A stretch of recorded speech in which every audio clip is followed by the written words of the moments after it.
le case, le pietre ed il carbone dipingeva di nero il mondo. 8 agosto 1956, Belgio. Un incendio dilaga nella miniera Bois du Casier a Marcinelle. Muoiono 262 minatori di diverse nazionalità, 136 sono italiani, 5 i veneti. Uomini emigrati in un altro paese che si sporcano le mani e che affrontano l'impossibile per garantire dignità alle loro famiglie.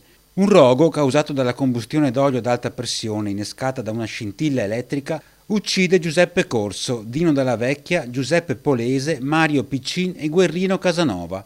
Questi i nomi delle 5 vittime venete, che nei loro comuni d'origine, Montorio Veronese, Sedico, Cimadolmo, Codognè e Montebelluna, hanno lasciato mogli e figli per partire verso il Belgio, alla ricerca di fortuna.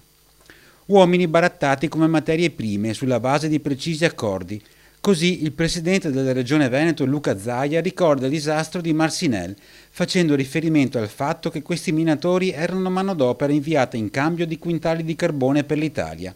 Una data dunque diventata nel corso del tempo una vera e propria commemorazione a livello nazionale, con un occhio di riguardo anche al triste primato del Veneto che è tra le prime regioni in Italia per quanto riguarda i decessi sul lavoro.